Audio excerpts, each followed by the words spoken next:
Place à la revue de presse d'Europe 1, Olivier Delagarde. On commence ce matin par une injonction. Éteignez votre portable, allumez votre cerveau, lisez. Cette injonction, recommandation, vous la trouverez dans tous les journaux ce matin sous la forme d'un bandeau publicitaire émanant du Centre national du livre. Aujourd'hui se déroule effectivement la 4e édition de l'opération Quart d'heure de lecture à destination des scolaires, mais finalement de tout le monde. Lisez un quart d'heure, c'est pas beaucoup, mais ce serait déjà pas mal. De la littérature, ce serait formidable, mais à défaut des journaux, et même des journaux qui ne pensent pas comme vous, ça fait du bien par où cela passe. Donc mieux vaut éviter les réseaux sociaux. Écoutez, êtes-vous adepte du fil TikTok qui s'appelle Pour toi? Eh bien, il vous conduit directement au plus près de ce que l'algorithme a détecté chez vous, nous explique Lacroix. C'est l'exact inverse du fameux précepte « penser contre soi-même ». Et c'est une façon d'enfermer les jeunes, notamment dans des flux de contenu mortifères, écrit Mélinée Le Priol. Aujourd'hui, l'Assemblée nationale doit voter la création d'une commission d'enquête sur les effets psychologiques de TikTok.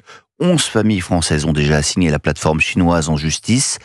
4 adolescentes se sont donné la mort, encouragées, estiment leurs parents, par le réseau social. Alors d'autres armes redoutables dans l'actualité. Avions F-16 ou F-35, lance-roquettes HIMARS, système de défense anti-aérien Patriot, autant d'armes américaines dont se sont dotés les Européens en grand nombre et en dollars, mais qui sont quasiment inutilisables si le Pentagone décide de les neutraliser à distance, signale Nicolas Barotte dans le Figaro. C'est la bonne blague de l'oncle Sam. Les Américains peuvent empêcher leurs clients de faire voler les F-35 qu'ils ont pourtant achetés. Dans les états-majors, on n'a pas fait très attention, mais on commence à s'inquiéter. Les Danois sont par exemple en train de se rendre compte qu'avec leurs avions américains, ils ne pourraient même pas voler jusqu'au Groenland si ce territoire était menacé. C'est le vrai talon d'Achille de la sécurité du vieux continent. Alors en France, le talon d'Achille est d'une autre nature. Eh oui, parce qu'en France, on a des armes bleues, blancs, rouges, mais on n'a plus d'argent pour les acheter. Les Échos, ce matin, ouvrent le dossier du financement du réarmement. Alors, parmi les pistes envisagées par le gouvernement, orienter une partie de l'épargne réglementée des Français, mobiliser les banques, les assureurs, ou plus exactement les remobiliser, parce qu'en vertu des grands principes de responsabilité sociale, écologique et pacifique, un certain nombre d'acteurs financiers avaient exclu les industries de défense de leurs produits d'épargne. En fait, revenez les gars, on a finalement besoin de vous. Bon, mais tout ça est assez théorique parce qu'avis aux créanciers, la dette française est désormais hors de contrôle. C'est ce qu'annonce l'opinion. Oui, hors de contrôle, c'est la conclusion de l'expert François Eccal, dont les avis font autorité. Il n'y va pas par 4 chemins pour décrire la réalité financière française, explique Marc Vigneault. Et l'augmentation de l'effort de défense risque d'être la goutte d'eau qui fera déborder le tonneau des Danaïdes de la dette publique, comme le résume Rémi Godot.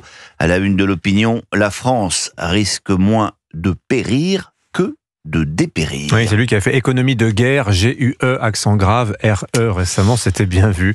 Vous n'avez rien pour nous redonner un peu le moral ce matin, Olivier? Écoutez, c'est pour vous, Dimitri.